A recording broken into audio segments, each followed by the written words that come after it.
I love everything about jury selection. Jury selection really is going to make the difference in those close cases. Whether you're a prosecutor or criminal defense lawyer. By the way, out of curiosity, how many criminal defense lawyers do I have in the audience? Good. How many prosecutors do I have in the audience? Good. Judges, do I have any judges? Excellent.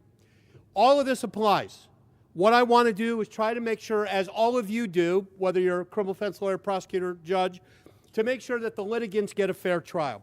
So I want to talk about jury selection, and I want to talk about the objectives, because 34 years ago, when I started practicing law, I had the honor, and I mean it, honor, to work with Jerry Goldstein back then, an amazing man and a great mentor.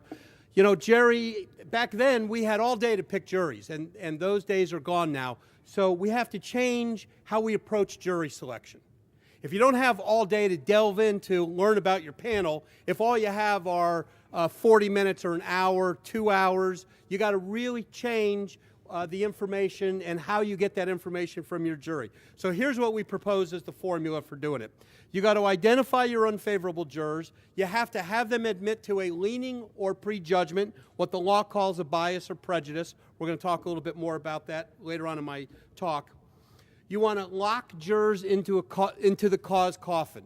If jurors have expressed a strong view, you got to get them to say that it is a view that even though they may disagree with the law, even though they disagree with the law, they would still hold this belief. And because of that, they're starting out with a leaning or prejudgment on this issue, what the law calls a bias or prejudice. You've got to lock them in. You've got to get them committed that the position they're taking, they're just not idly taking it. It's a strong view, strongly held view, long held view, and it's unlikely, if in fact, will not change. Once you get them to admit those kinds of things, you've locked them into that cause coffin. Then what you got to do is find out what the feelings or opinions are that the remaining members of your panel have. So identify your unfavorable jurors, get them to admit to a leaning or prejudgment. Law calls it a bias or prejudice. It's all the same thing. Have them, put them in that cause coffin, get them so that they cannot waffle. Because whether the judge asks the questions, the prosecutor, the defense lawyer, their answers will be the same. That's how you lock them in. No matter who asked them the questions, they would still answer the same way. And by the way, lawyers, especially criminal defense lawyers and prosecutors, look, judges don't want you trying to get jurors off for cause if they don't know what the law is. Jurors don't know that the burden of proof rests with the state. Jurors don't know that. Jurors think things like, oh, if they're charged, they must be guilty. So just because a juror says that because they've been brought to court and there's a charge, a juror thinks intuitively, this is kind of common sense, that the person must have done something or else they wouldn't be there. That's not enough, in my view, to get that juror off for cause. You've got to explain to them the law, that in our country, in these kind of cases, it's the state that has the burden of proof, and that if they don't meet that burden of proof, that you as a juror, your obligation is to find the person not guilty. Now, some jurors think, because I'm coming in with this view that they're guilty, I'm already giving the state a head start. And other people are thinking, I'm willing to wait to hear it all. I'm willing to wait to see if they meet their burden. That's when judges will start letting you get jurors off for cause, once you've explained the law to them. All right, so you want to find out what feelings or opinions the jurors have about the key issues. If you follow this simple formula, it's a simple formula. Identify the unfavorable jurors, get them to admit to a leaning or prejudgment, put them in the cause coffin, find out what the remaining jurors are thinking and feeling. If you do that, you are going to get more jurors excused for cause. You are going to intelligently exercise your peremptory strikes. And by the way, so I've been doing this for 30 years. I am hoping one day before I retire, I'm hoping one day that I will have a judge or judges that will agree that our method of exercising peremptory strikes is a little bit outdated. It's called blind striking because we go in these separate rooms, whereas in most states, in most jurisdictions in our country, it's what I call 20-20 striking, where literally a list goes back and forth, or prosecutor stands up and says, Judge, we'd thank and excuse, or we would exercise our first strike to juror so-and-so, and then the defense says we exercise our strike to so-and-so, and it goes back and forth, almost always outside the presence and hearing of the jury. That's how you intelligently exercise your peremptory strikes, as the Supreme Court says we have the right to. I really hope one day that some judge in our state will consider using this, what I call 20/20 striking, or not the blind striking, because double strikes really don't make sense. I mean, I understand why it happens, but I'd hope one day that judges would consider that. So you really will get to intelligently exercise your peremptory strike, and you're going to end up with a favorable jury. So, since I was here last, I had the honor to work in a case. I don't know if any of y'all have heard of this case. It's called the State of Florida versus George Zimmerman. Have any of y'all heard of that case? A few of y'all. It was fascinating. And by the way, to my prosecutors in the courtroom, in the audience today, high-profile cases are different animals. You cannot try high-profile cases like you do every other case. The O.J. team didn't learn that. The Casey Anthony team didn't learn that. The George Zimmerman prosecutors didn't learn that. I just want to spend just a couple minutes telling you about the situation that we found ourselves in. So that you see those two tables to the left of the jury box? Those were the two tables that the prosecutor sat at during the jury selection in the Zimmerman case. Now remember, this was in Orlando, in the Orlando area. The defense, on the other hand, we were all the way over on the other side of the courtroom. We were so far over, we were almost in the state of Alabama. We were pretty far away from that jury. So I said to the lawyers, here's what's going to happen. After we did our individual voir dire, they brought in the 40 people that got past the publicity issues, and they sat them in the courtroom like that. And I said to the lawyers, well, the prosecutors have both those tables. They're sitting right next to them. We're way over there. Ask the judge if we could please have one of those two tables to sit at when the courtroom gets configured like this. And the lawyer said to me in the Zimmerman case, Robert, have you lost your mind? Maybe in that liberal jurisdiction, Texas, where you come from, you could do that. But here in Florida, here in Central Florida, we don't do that here. I said, fellas, just ask. The worst thing the judge is going to say is no. You know, a lot of times I hear from judges, I ask them, Judge, do you ever give questionnaires? And they say to me, no, Robert, lawyers that practice in my court, they don't even come to me and ask me for it. Or they wait till the last minute. And my point is, ask for stuff. The worst the judge is going to say is no. So we asked Judge Nelson. The lawyers kind of did it, so I stopped griping at him. And Judge Nelson turned to the bailiff and said, Bailiff, any reason why we can't do this? And the bailiff, who liked us, said, no, Judge, there's no reason why. So for jury selection, that fella right there, I know it's a little hard to see, that's George Zimmerman, at the time the most hated man in America. He's sitting 3 feet away from the jury. This is how jury selection was conducted in the George Zimmerman case, because the lawyers had the courage to ask. They thought outside the box, and I'm asking all of you to do the same. It's kind of like for years I've been saying, the prosecution always sits next to the jury. I get that. The argument is either custom or burden of proof. And, my vision has always been, for the last 10,000 trials, the prosecution got to sit next to the jury. Judge, could we please sit there once? Just once we want to try it. Because I would think that the presumption of innocence should trump the burden of proof. If you're presumed to be innocent, truly presumed to be innocent, you ought to at least be able to sit next to your peers, to the members of your community. So anyway, think outside the box. Start asking for some stuff you don't typically get. The judge is likely to say no. I get that.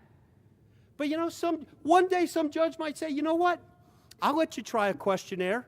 You know what? I'll let you try exercising peremptory strikes, going back and forth in court.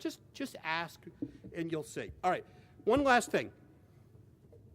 This is you got to be on the same page as your jurors, whether you're a prosecutor or a defense lawyer. If you're not on the same page as your jurors in a close case, you're not going to win.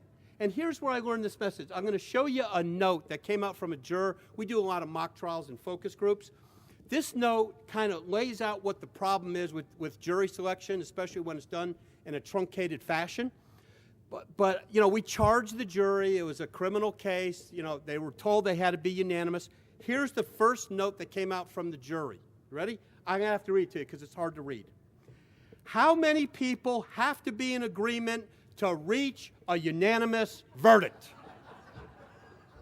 Okay? See the problem we got here? So if we're not on the same page, we're not going to get the result. So we want to make sure we're on the same page. So how do we get there? Number one, a short questionnaire. The new thing that we're doing now is a triplicate carbonless questionnaire. The big complaint a lot of judges have is it takes up too much time. Judges, you're right, it does. The triplicate carbonless cardboard-backed questionnaire. It's one page. There's no photocopying. The judge gets the original. The defense gets a copy. The prosecution gets a copy. We say, Judge, just give us 5 minutes to get it in order and let's roll, or however much time the prosecution wants. You will learn more off a one-page questionnaire than you will ever learn in 2 hours of voir dire.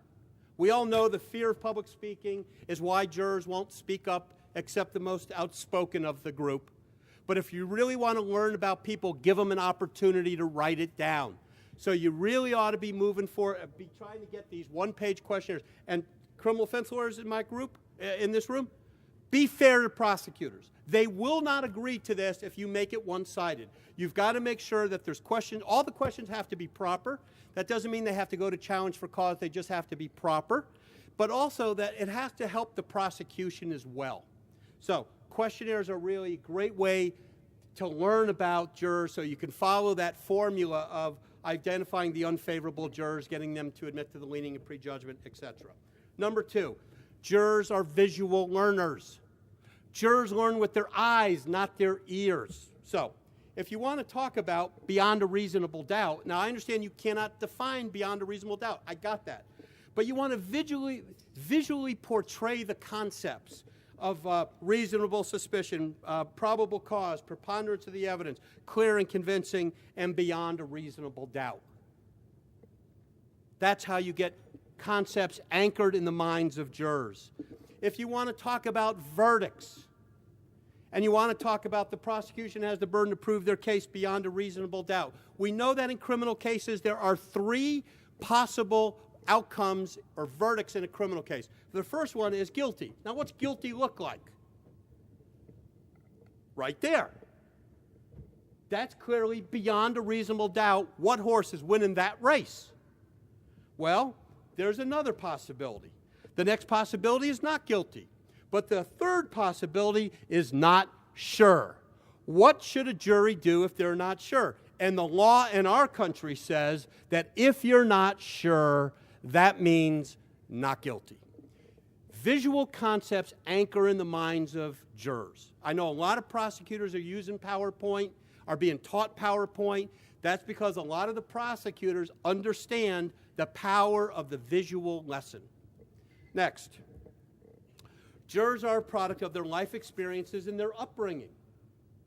So when a juror comes in with a bias or prejudice, you really need to kind of understand what the source of it is. So it comes from two areas. One form of bias is their upbringing, how they were raised, their value system, if you will. But the other one comes from their life experiences, things that have happened to them during their life that would influence how they see potentially your case, your client, the charge in this case. That's why you've got to ask the questions that give the jurors the opportunity to share with you the things that have happened in their life or the way they've been raised that would influence how they see your case. Mike Vick. Remember Michael Vick, the football player? Remember he's accused of and convicted of dogfighting. So we tried to visually portray to the jury this notion of how a fair and impartial jury, you have to look at the life experiences, the things that have occurred to a person. That's why we use this as an example. We've come, Michael Vick is kind of fading from the consciousness of people. So we've come up with a new, I've been working with Reagan Wynn, and we're coming up with a new example, cartoonish. And I know some of you are saying, Robert, you're talking about cartoons and jury selection and like important cases? And I'm saying, yeah, because jurors are going to visually remember what you teach them. Next. Body language speaks volumes. If you want to get a juror off for cause, you don't put them on cross-examination. You don't have your arms crossed. You don't stand behind a podium. If you want to get a juror to open up to you and tell you how they honestly think or feel, you got to be open to them. You got to use self-disclosure. You got to tell them the kind of case where you would say you could not be a fair and impartial juror. That's called self-disclosure, with this caveat. If the example you give, for example, is a burglary case. When I was a young lawyer, I used to say to jurors, I could not be a fair juror in a burglary case. My house has been burglarized, my office has been burglarized, my car's been burglarized. I couldn't be a fair juror in a burglary case. I would try, but I couldn't be. Here's the caveat. You can't use that example if your client is accused of burglary. Not a good idea. Okay, so be sensitive to all that. Body language. Everything you do in that courtroom matters. If you don't touch your client, they're going to think you don't like them, they're not going to like them, they'll convict them. If you don't refer to your client as the defendant, if you refer to your client as the defendant, if you dehumanize your client, the jury will do the same thing back in what I refer to as the guilty room. So you've got to humanize the process. Everything matters. And I'm going to tell you the most important tip I can give you. Be the nicest person in the courtroom. Be the nicest person to the court staff. Those folks are overworked and underpaid. Be the nicest person you can to the bailiff. All right?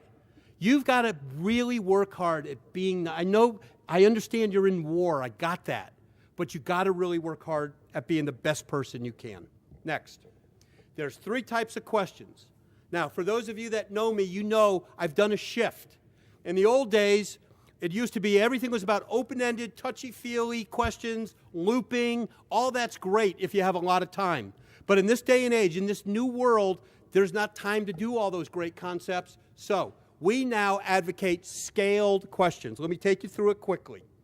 Here's what a closed-ended question looks like. Does anyone on the jury panel have such strong feelings about people who are accused of whatever that would affect your ability to be fair and impartial juror? That's a great question. But you don't learn anything. You ask that question, you raise your hand is the only one that goes up. That's the problem with these kind of closed-ended questions. So here's an open-ended. When you heard the judge read the charges in this case, tell me what you were thinking or feeling. That's a great question. Beautiful, fabulous. But if you ask that question, you're going to burn all your time. You're not going to have any time left. You can't do open-ended questions anymore. Here's the rule. For every 15 minutes of voir dire, you can do one open-ended question to get the ball rolling, and then you've got to move into what we call scaled questions. Here's an example. If a person is accused of blank, whatever, he must be guilty or she must be guilty. And the scale is 0, strongly agree, to 10, strongly disagree, or any number in between. That's a scaled question. You get every single juror to give you a number. It only takes the typical scaled question, panel of 50 people, takes 90 seconds to do. Maybe if it's slow, 120 seconds. All right?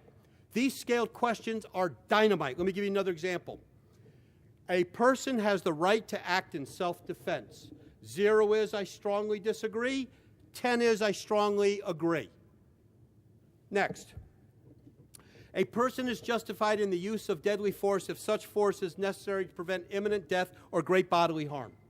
0, strongly disagree. 10 is strongly agree. Now, some of you might be thinking, but Robert, that's a commitment question. And my position would be, but commitment questions that are required by law, commitments that are required by law, Stanford teaches us that if the law requires a commitment, you can ask, that is a proper commitment question. Jurors have to be committed to this notion of self-defense, of using deadly force. That is a requirement required by law, that the jurors can follow the law on this issue. Therefore, I believe it's a proper commitment question. So, let me show you one more. If a person was found guilty of murder, I could give full and fair consideration to the minimum punishment of 10 years probation or 5 years imprisonment, whatever the minimum is in your case, 0 to 10. You add up the numbers. You add up the numbers. In this example, and I know I'm doing it from a defense perspective, that's because most of what I do is civil these days, but when I do criminal cases, it's typically for the defense, but I do give speeches to prosecutors and occasionally help them. in this example, from the defense perspective, the higher the number, the better the juror. The lower the number, the more unfavorable the juror. Now, let me be clear. If a juror says 0, I am of the view that is not in and of itself a challenge for cause. You have not locked them into the cause coffin. They have just expressed a strong view, but they have not said they could not, that would cause them to where they could not be a fair and impartial juror. So just because jurors give you unfavorable numbers, I'm of the view, for purposes of your challenges for cause, you got to do more than just that. So these scaled questions are great. Now the question becomes, how do you keep track of all this information? We've come up with a chart. By the way, all the stuff I'm sharing with you today, if you shoot me an email, I'll give you all my stuff. Judges, I've started working on PowerPoints for judges. I always recommend that judges hand out business cards to their the voters, the prospective jurors. Man, jurors love having a card that has a judge's name on it. I'm telling you. So anyway, what we like to do is we want to keep track of everything. We're doing PowerPoints for judges. If you do a chart like this, we encourage lawyers, give a copy to the prosecutor, give a copy to the judge. Everybody can kind of keep track of it. On one single page, you can keep track of a whole lot of information. Bless you, sneeze to the truth. Next. Listening is an active skill. You want to be really good at jury selection, become really good at listening, and I'll prove it right now. How many of y'all are married or have a significant other? Raise your hand, please. Pretty good number. Has that person ever said to you, you don't listen? Raise your hand, please. If you raised your hand the first time but not the second time, that's proof you don't listen. Our spouses say it to us. We are not counselors. We are not therapists. We are trial lawyers. The most beautiful music ever composed, the sound of our own voice. We got to be better at listening. It will improve your relationships. Secondarily, it will improve the quality of information that you get from jurors. And all you've got to do to be a good listener is to repeat some of the key words that that person said to you in your next question to them. That's all you got to do, with this caveat. If you're having a discussion with your significant other and you're listening for the key words, and you're listening to the words, because you remember Hirschhorn said, be a good listener, repeat back keywords, and one of the words your significant other says to you is asshole, do not repeat that word back in your next response. That will get you in divorce court. It will not improve your relationship. All right, please. Don't repeat fighting words. Repeat key words. This listening stuff is huge. Instead of worrying about your next question on cross-examination, instead of worrying about the next question you're going to ask a witness on direct, instead of worrying about your next voir dire question, listen to the answer the juror gives. It's amazing what you'll hear. Finally, this is why I'm here. You got to believe in your case, you got to believe in your jury, and most importantly, you got to believe in your family. If you want to be a great lawyer, if you want to be a great trial lawyer, if you want to be a great prosecutor, if you want to be a great criminal defense lawyer, if you want to be a great judge, be the very best person you can. That's all you got to do. Be the very best person you can. Jurors see it. They feel it. They sense it. They reward it. Be the best person you can. Be the honorable person in that courtroom. And I learned that. That's my little physics major who's just turned 21. I learned it from my little cheerleader who just is about to turn 17. I learned it from my family. And that guy there, that's little Jaden. That's my now 5-year-old. That's how old this picture is. Jaden made me think about a lot of things. He made me think about, well, what's a future expert witness driving to work look like? There he is.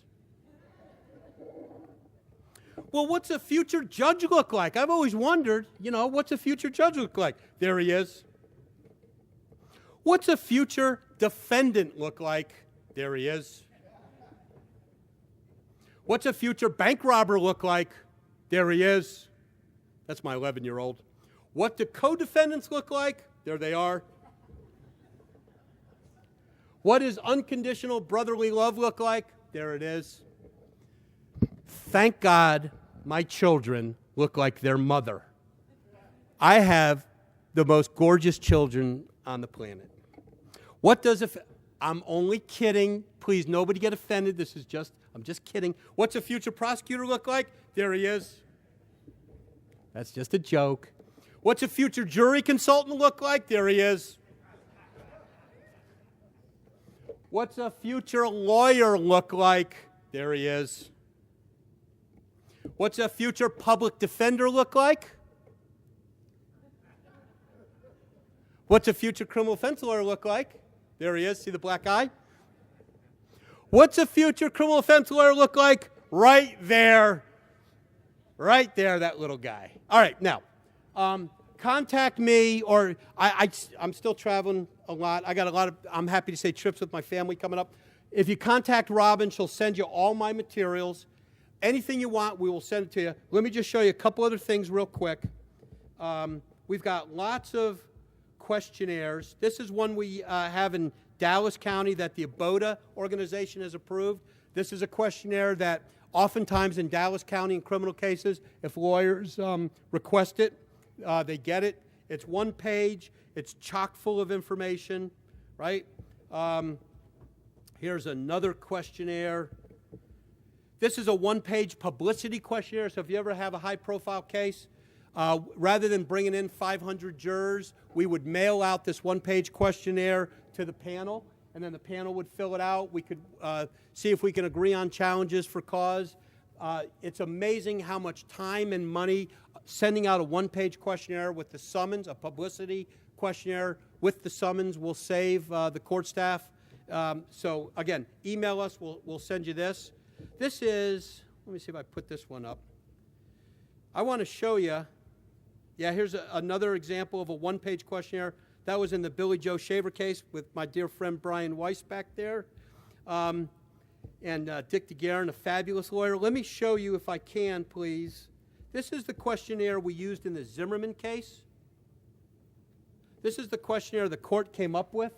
It's a one-page questionnaire. It's actually 2 pages. 1 page is a cover page, and then 2 pages. By the way, in Zimmerman, has anybody ever tried a high-profile case? I know Brian has. Has anybody else tried? In Zimmerman, we had 10 peremptory strikes. We used 3. I want you to imagine as a criminal defense lawyer in a high-profile case only using 3 peremptory strikes. There was all sorts of strategy behind it. One of these days when you see me, I'll tell you about it. It was absolutely fascinating. We did a Batson challenge on the state based on gender. It was versus the JEB versus Alabama. Basically, you could apply, Batson applies based on gender. It was fascinating, that jury selection. But my point is that things are different. We are in a new millennium now. We are doing things differently. These scaled questions really work. I'm telling you, you try these things, you're going to really start figuring out the favorable, the unfavorable jurors. But the real big message to y'all that I ask you to take home with you is go home, hug that person, thank them for being in your life. And I'm telling you, you do that, your life will get better, your health will get better, your verdicts will get better. Thank you so much for inviting me. I appreciate it. Thank you. Thank you.